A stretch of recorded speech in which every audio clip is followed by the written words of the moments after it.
Shalom Obracha, mes chers amis, pour la paracha de Vayera.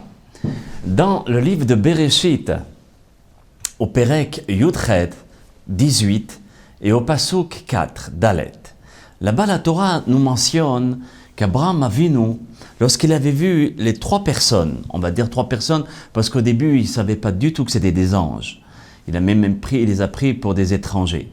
Et il leur dit, Yukachna me'at ma'im v'rahatsu raglechem v'isha'anu tahat ha'etz. Ça veut dire, permettez-moi qu'on apporte un peu d'eau pour vous laver les pieds et reposez-vous sous cet arbre. Le rabbi Yosef Chaim, dans le Yosef Chai, dans les Drashot, là-bas il pose la question. Il dit, mais pourquoi c'est marqué « Yukach me'at ma'im » ? Prenez un tout petit peu d'eau. Est-ce qu'il manquait de l'eau ? Il pouvait prendre de l'eau dans un puits et l'apporter. Et l'eau, en plus, elle était gratuite à cette époque. Alors pourquoi il dit « Yukachna me'at ma'im » ? Un petit peu d'eau. Et il explique comme ça. Il y a des personnes, parfois, qui n'ont pas beaucoup à manger. Alors qu'est-ce qu'ils font ? Soit il boit énormément avant de s'attabler et ensuite, il mange. Ou bien, ils mangent un petit peu de pain et par-dessus, ils vont boire, ce qui provoque malheureusement des embonpoints. Parce qu'ils n'ont pas tellement beaucoup à manger, alors ils sont obligés de se remplir l'estomac avec des liquides. Abraham Avinu alav shalom a reçu avec sagesse tous les invités. Comment il dit ? Prenez un peu d'eau, aussi pour se laver les pieds, mais aussi pour boire, afin que vous puissiez vous désaltérer, mais pas vous remplir l'estomac avec.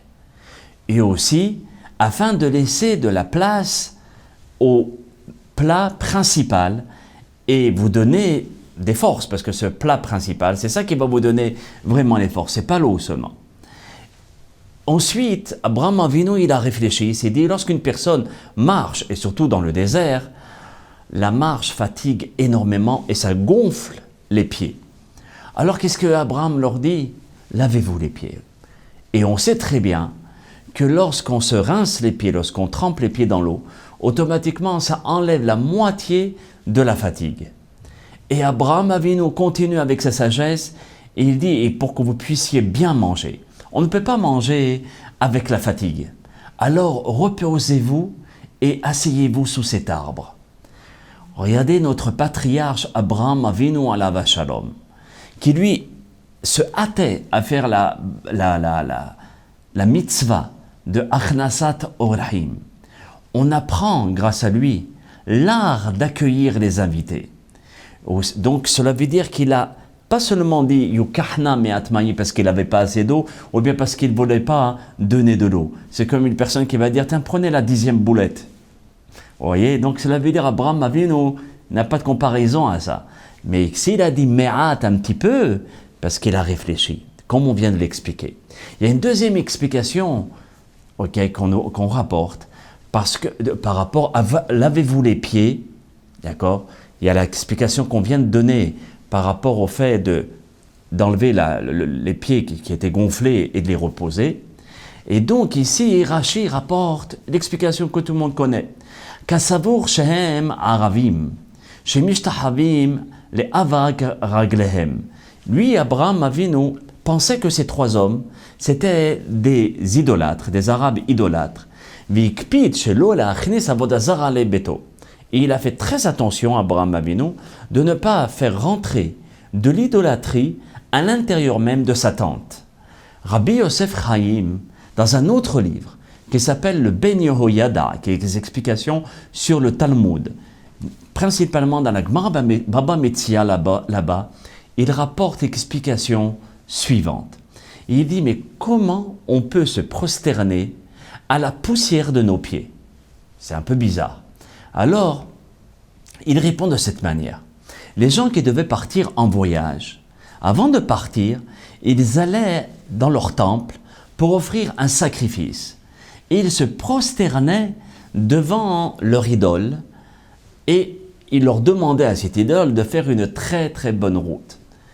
Les gens qui faisaient, les idolâtres, pensaient que cette idole les protégeait pendant le chemin, et que les Ovdei Avodah Zara, les idolâtres, fantasmaient vraiment.